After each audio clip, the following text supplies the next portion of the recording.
like years, I would say. Yeah, I know. We used to get on I her don't think case. so. I don't want to go. Yeah, I don't think I want to go because it was like so many negative stories, you know. And my husband was like, when it's time for you to go, Allah gonna tap you on your shoulder. You'll know, you know. And like I said, that morning when it came to me, I was like, oh, I had a different kind of calling. Mine was different, but I knew it was it. Yeah. You know, it was like, I thought it was going to be this whole spiritual thing and awakening, and you know, be like, you know, the birds singing. And, yes, right. And it was not. It was simply, you can go. Yeah. You can go. And there was no turning back from there. And again, thank you, Brother Imam, for making sure that we all got there and we stayed safe the whole time. Yep. We had a good leader. Let me just tell you one thing about her. Brother Imam. When we were in Egypt, they wouldn't exchange our money. We went to the bank. The man said, come back in an hour. We go back in an hour. Still wouldn't exchange our money. So I said, why did you want to exchange our money? The next thing I know, I'm being taken away by Sister Yes, Ruth. because they didn't want, they really did not, you know, cater to women.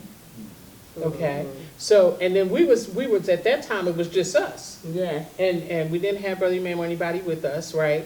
They tell us the bank is closed, but his brother's in there, transaction business, right? So at this point, Susie, I'm getting ready to get up here, right? I'm getting ready to get hype.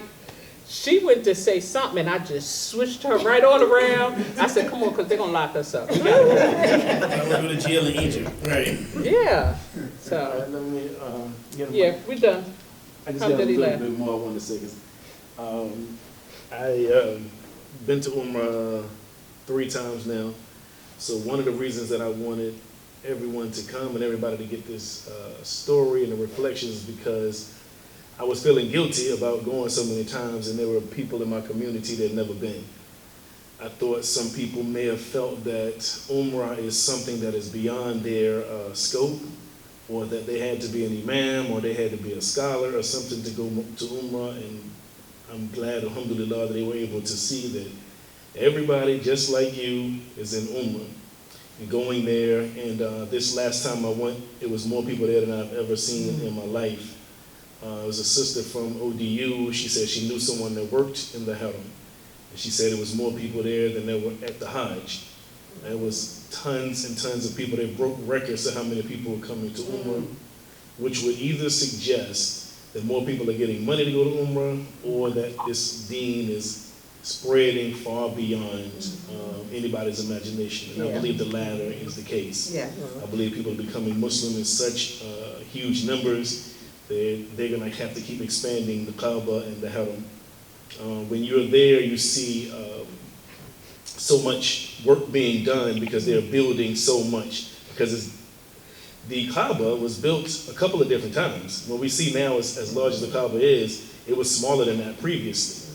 And obviously, they did not have that huge space, and they didn't have the marble floors. All of those things come from the 2 billion people that are Muslim and however many more that became Muslim. The first time I was there, I thought that African Americans were not represented well enough. So that's one of the reasons why I wanted to encourage people to go there as well. I went to Memphis, and they had a board of all the people that have made Hajj and made Umrah. I would say probably of the members that are at Masjid Salaam currently, most of them have made Hajj and Umrah now. And they say that the community with the most amount of Hajis and people that go to Umrah are the best communities. Because you now know what you are praying to, the direction you're praying to, you actually see it, you see the house of Allah. And as Sister Zakia was saying, there are some people that do things that are beyond the pale. And I want people to know this as well. This is something that we talk about all the time in these 4 walls. Is it doesn't matter that you were born into a Muslim country. That doesn't mean they know Al-Islam better than we do. That's one of the other things you can take away from that, is that we had a bad experience in Egypt. Now, the pyramids were excellent. I loved them. But the people there who were born Muslim, if you understand what I'm saying, all of them were born Muslims, weren't acting like Muslims. And I talked to people who were scholars, who were sheikhs, and they tried to defend what happened in Egypt. And they say they were ignorant and they were poor. I wonder if they would lend that same latitude to African Americans who are poor and may not know. But these people were born Muslims, so they should know. But I'm saying this to say that what we do in terms of studying this deen and practicing this deen means that we are levels above people who claim to be Muslims their whole life. Because we would never do that to anybody else. There's no way people would come here and be treated the same way we were treated in Egypt. So that's another thing that we can take away from this. And I wrote down a couple other things. I'm glad Sister Zakiya said this. I wanted to make sure that I thanked Hajj Pros, Imam Suleiman and his wife Shahida, and Brother Ghani, and the community from Atlanta and the community from Philly, because they protected us. It wasn't enough brothers that we had to protect all of the sisters. So it was a joint effort from everybody from Atlanta, from all over the country that came, and everybody in the Philly community, I'm sure, was the same way. The brothers make a shield around the sisters in the middle, and it's so many people. First, it's so many people that they're going to be pushing and shoving regardless. One young brother was mad at me, and I said, listen, brother, I mean, you see how many people here? I'm not pushing you on purpose. Somebody's pushing me, you know. But there are other people who are really pushing and shoving and not having the proper adab.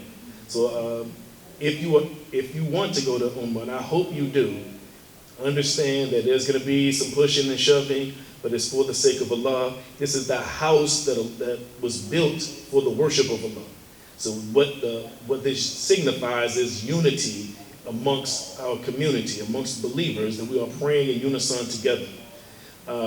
So it's we and all of our du'as and all of our salats, we never mention the Kaaba one time because we are praying to Allah, not to the Kaaba, right? So I want to make sure that people are aware of this. This is just a place for us to make sure that we are in unison together all around this world. I also wanted to mention that we sponsored somebody to go, and that was on purpose as well, because I want to talk about the importance of us going to Umrah. Brother Latif is not here able to make it today, but alhamdulillah, I was very happy that he was able to make it, because the thing is also, he was one of the people that I felt bad about. He's going on 80 years old, and I made Umrah, it would have been my third time, and I did not want to go there and feeling guilty that somebody else couldn't make it. The first time I went without my wife, and I was concerned about her and her safety. And when I went there, and old lady pushed me in the middle of the street to get across the street, I said, well, women are perfectly fine here, right? So I brought my wife the second time, and this time, alhamdulillah, that she came. It's not any issues or much issues. As long as you stay with the group, you'll be perfectly fine.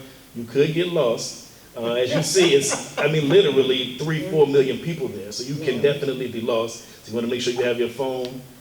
I was pushing and shoving and lost my phone for about 5 or 6 hours, and I did get it back. Alhamdulillah, the security there were very helpful.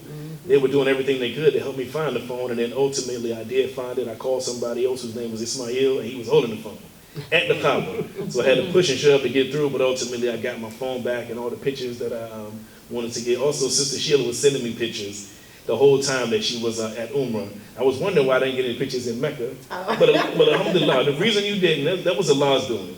Like you said, it's in your heart, but also it's another reason for you to go back. And when you go back the second time, it's a different feeling. Because the second time you go and the third time you go, it's not necessarily like a nostalgic feeling. You get to worship and you get to be a little bit more calm. You can go back. I did the Umrah for my father. I did the Umrah for Sister Jackie. And I heard Sister Sheila say, talking about her sister, know also that the angels and those people that make it a paradise is a Kaaba in the lowest heaven as well, that they pray to Allah to. So if she didn't make it on this earthly life, she will make it, alhamdulillah, in paradise. But you also, the next time you go make your intentions and make it for her, for anybody else. I think the last thing I wanted to mention was that this is dawah, beyond imagination. Like she was talking about her family. I knew this was the case. When people see us, we save thousands of dollars to go to another place to pray to God. We are already different. We already pray to God more than everybody else. Never going to take our money and go over there to pray to God with everybody of every ethnicity. it's something they know they cannot get any other place, right? Whether they admit it in their hearts or admit it openly, it's a form of da'wah that cannot be duplicated, it cannot be downplayed in any way. Two brothers that I forgot to, it's my fault, I didn't have them on this call. There's two brothers from Mali, a brother Ibrahim and brother Jabril, and they ask about you all the time. Brother Jabril, both of them helped us get to the Kaaba, touch the black stone, and touch the Kaaba.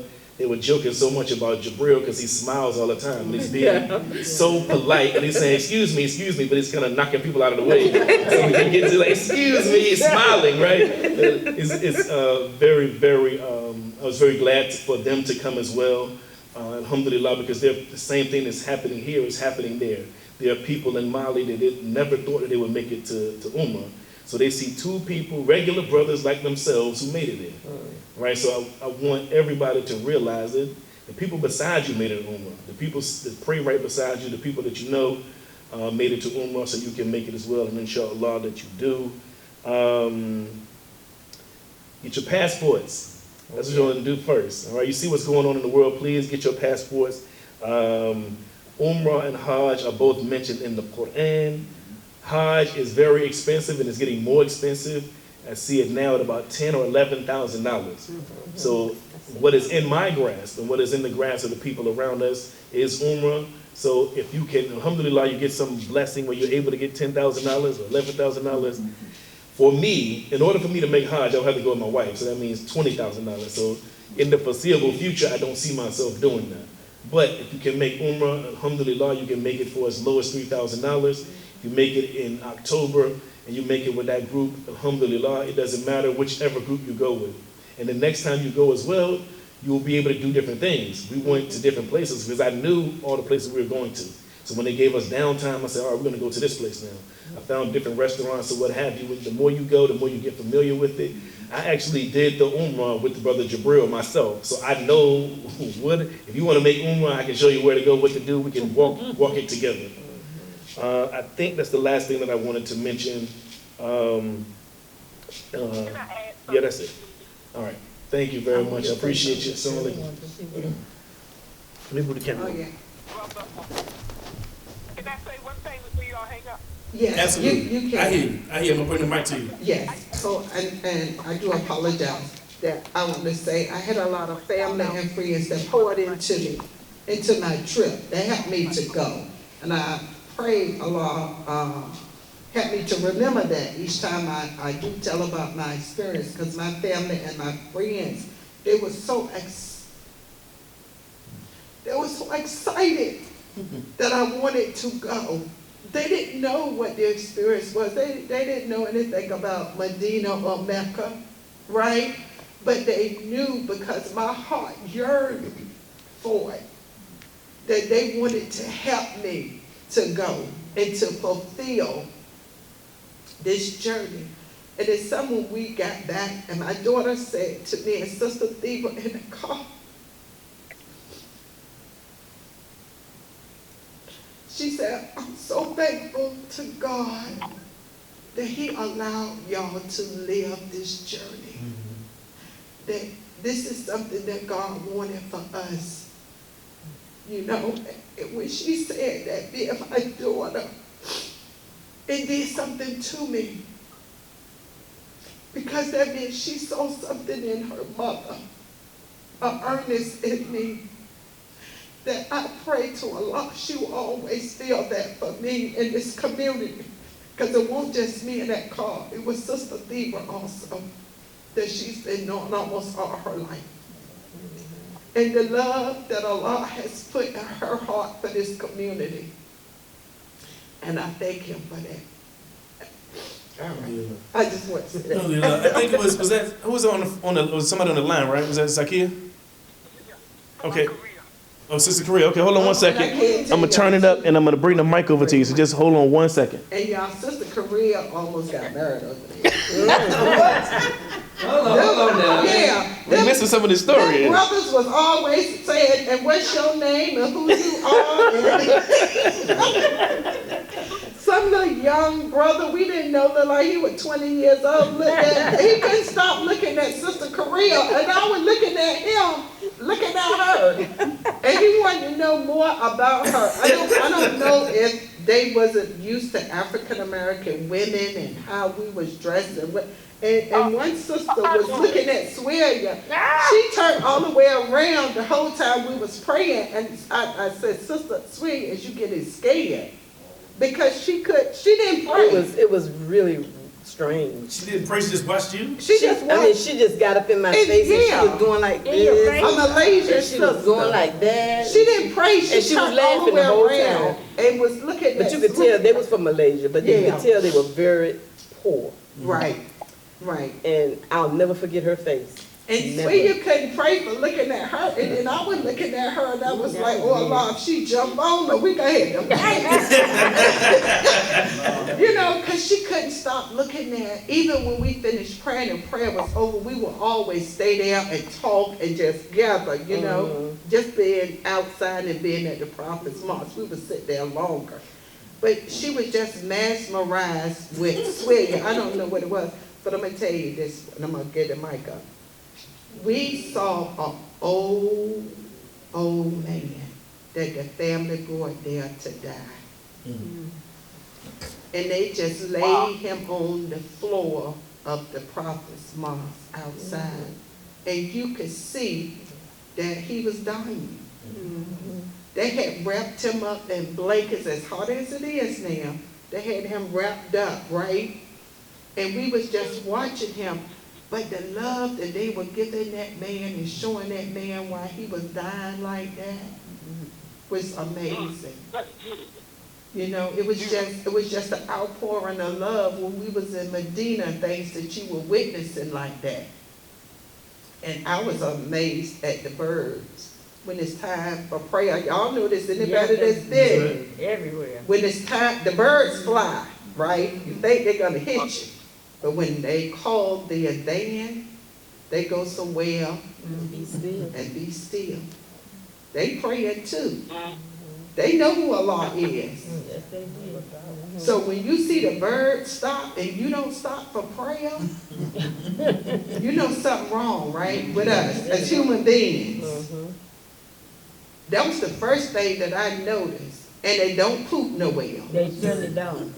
Because I was like, ooh, what? Now, when we went outside, the bird found me and he pooped her all over me. Y'all remember? He said, okay, I'm going to poop on you before you leave Medina. Yeah. But it was beautiful, it is. So anybody that want to go and aspire to go, Allah will invite you and you will get a chance to go in your lifetime, inshallah. And if you want to go, let the community know. We'll see how we can help you to make this journey, okay? All right. Did y'all want to say anything else? I have pictures of birds making sujood. I have pictures of birds praying right in the Prophet's Mosque. Yeah. It looked like it was doing the sunnah prayers. It was like, they gonna get my sunnahs in. Huh? Yeah, it was amazing that they would just stop flying. Right. Just stop.